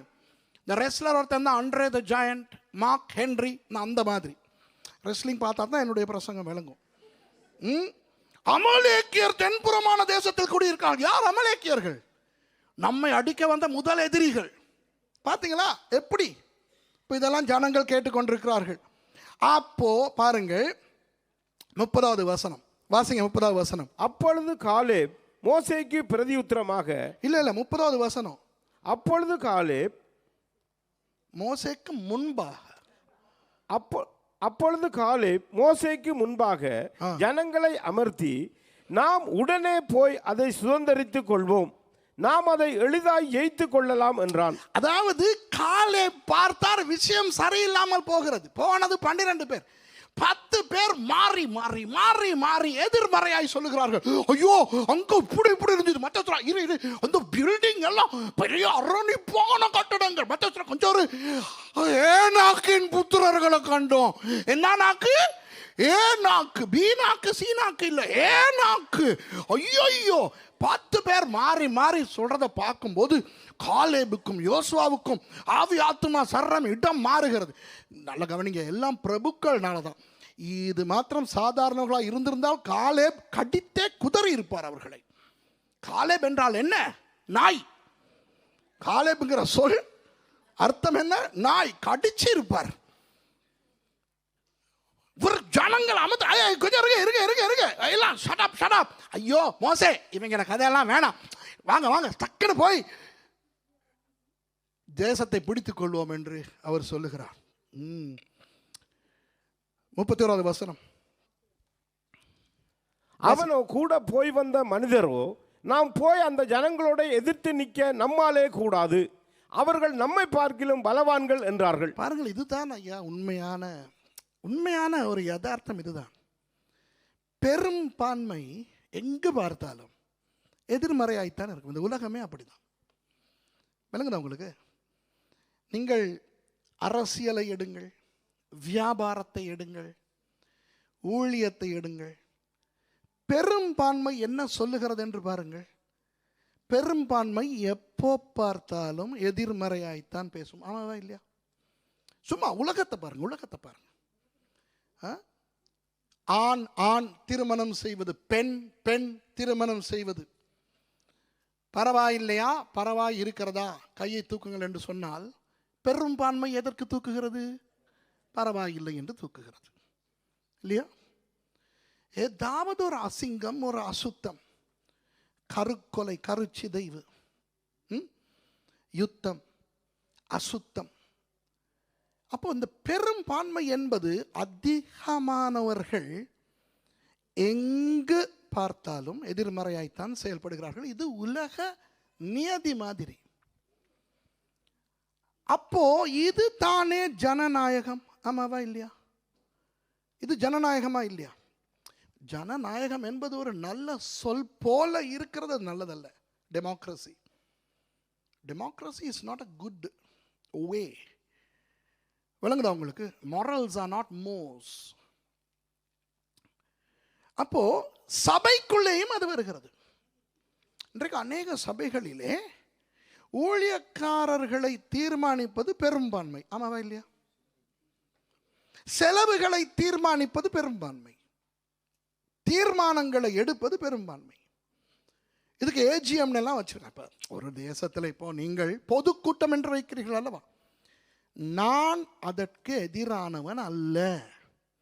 ஒரு தேசம், அந்த தேசத்தில் சட்டம் இருக்கிறது, கணக்கு வழக்கு எல்லாம் ஆடிட் செய்ய வேண்டும். இவையெல்லாம் நல்லது. நாங்களும் கர்மேல் பர்வத சபை ஆடிட் அக்கவுண்ட் எல்லாம் ஆடிட்டிங் செய்கிறோம். அந்த பொதுக்கூட்டம் இதெல்லாம் நல்லது. ஆனால் ஆவிக்குரிய விஷயங்களை தீர்மானிக்கிறவர் தேவன். தேவனுடையது ஒரு ஜனநாயகம் அல்ல, அரசாங்கம். அரசாங்கம் என்பது அரசர் ஆளுகின்ற அங்கம். ஆமாவா இல்லையா? அரசர் யார்? தேவன். அப்போ சபை ஒரு ராஜாங்கம், ஒரு அரசாங்கம். இது ஜனநாயகம் அல்ல. ஆகவே இந்த பாஸ்டரா வேண்டும், அந்த பாஸ்டரா வேண்டும், எத்தனை பேர் இவருக்கு கையை தூக்குகிறீர்கள், எத்தனை பேர் அவருக்கு கையை தூக்குகிறீர்கள் என்பது ஆவிக்குரிய முறைமை அல்ல, ஜனநாயகம். அப்போ இன்றைக்கு அநேக சபைகளிலே ஜனநாயகம் தான் பெரும்பான்மை, கோரம் 3/2.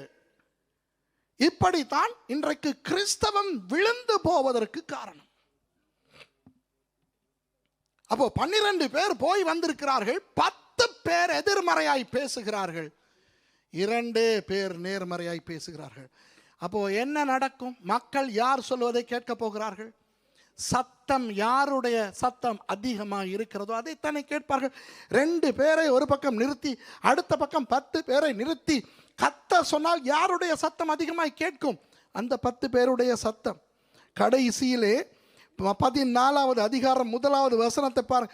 33ஆம் வசனத்தை வாசிங்க. 13:33. இவர்களுடைய அந்த அந்த என்ன சொல்றது, இன்ஃபீரியாரிட்டி காம்ப்ளெக்ஸ், தாழ்வு மனப்பான்மை எவ்வளவு இவர்களை தாக்கிவிட்டது என்று பாருங்கள். 33ஆம் வசனத்தை வாசிச்சுட்டு 14:1க்கு போங்க.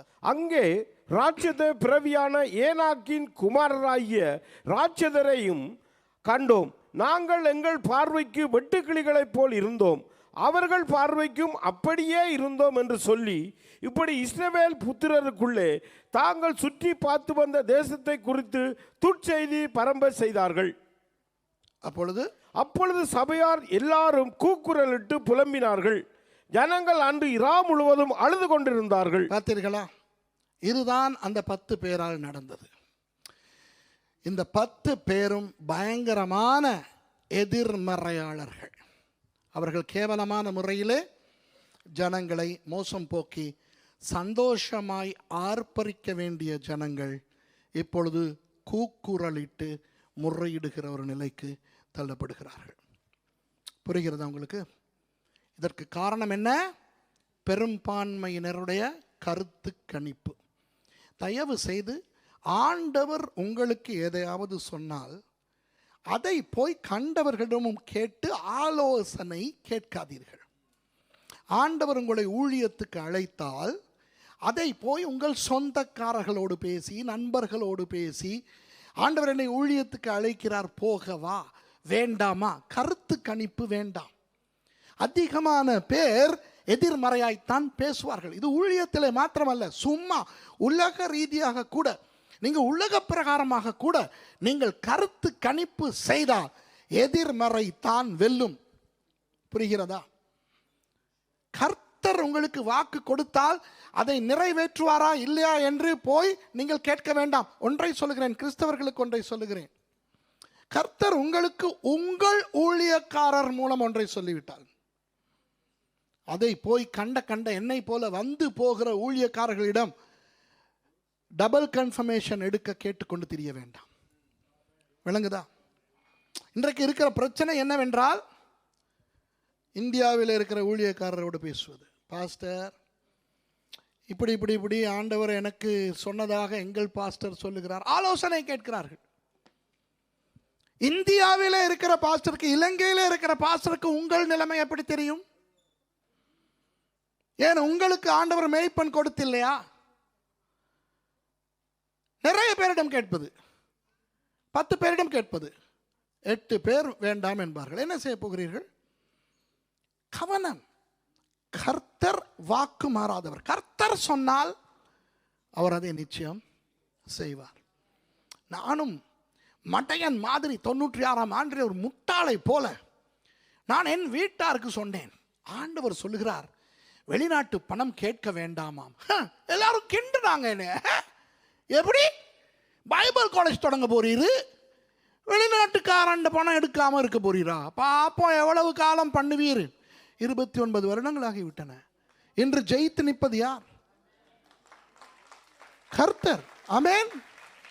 ஆனால் அன்று நானே ஆடி போனேன். சில நேரம் என் நண்பர்கள், என்னோடு படித்த வேதாகம கல்லூரியிலே படித்த பாஸ்டர் மாரா இருக்கிறவர்களோடு நான் பேசினேன். மச்சான், ஆண்டவர் சொல்றாருடா ஃபாரின் ஃபண்ட் கேட்க வேணாம் என்று. அடே சுரேஷ், அது சரி வராது. உனக்கு பேசினது ஆண்டவர் அல்ல. அவர்களை பார், இவர்களை பார், இவர்களை பார், அந்த கல்லூரியை பார், இந்த சர்ச்சை பார், இவர்களெல்லாம் என்ன தப்பா பண்ணுகிறார்கள். அப்போ நீ சொல்லுவதை பார்த்தால் அவர்கள் செய்வதெல்லாம் பிழை போல தெரிகிறது. அப்போ எனக்கும் யோசனை வந்து, ஒருவேளை நான் தான் குழப்பிக்கொண்டேனோ? ஏனென்றால் எல்லாரும் வேற மாதிரி அல்வா செய்கிறார்கள். விளங்குதா உங்களுக்கு? எல்லாரும் ஃபண்ட் ரைசிங் செய்கிறார்கள். அப்போ நான் ஏன் செய்யக்கூடாது? அப்போ உண்மையில் ஆண்டவர் பேசவில்லையோ என்று தேவன் பேசினதையே கேள்விக்குறியாய் மாற்ற வைத்தார்கள் நான் பேசினவர்கள். இன்று அதுதானே நடந்தது. இங்கு ஆண்டவர் சொல்கிறார், நான் இஸ்ரவேல் புத்திரருக்கு கொடுக்கும் தேசத்தை போய் பார்த்து விட்டு வா. ஆனால் இப்போ என்ன நடந்திருக்கிறது? எல்லாரும் புலம்புகிறார்கள். ஐயோ ஐயோ ஐயோ.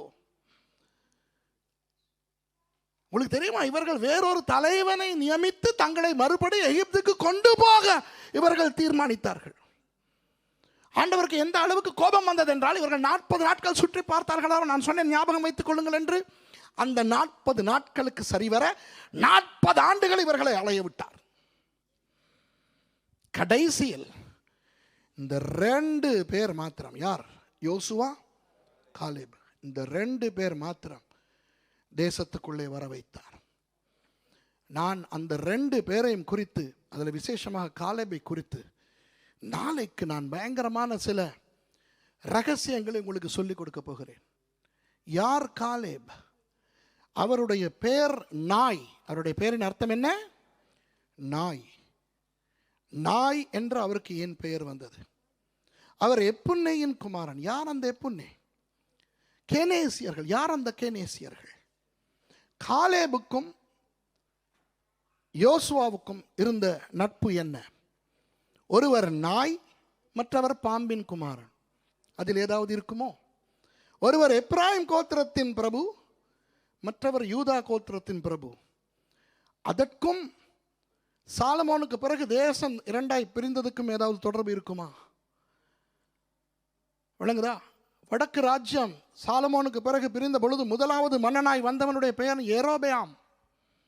அவன் யார்? எப்ராயிம் கோத்திரத்தான். அவனுக்கும் யோசுவாவுக்கும் எதுவும் தொடர்பு இருந்திருக்குமா? உறவு. காலேபுக்கும் தாவீதுக்கும் ஏதாவது தொடர்பு இருந்திருக்குமா? இந்த விஷயங்களை நாளை நாம் படிக்க போகிறோம்.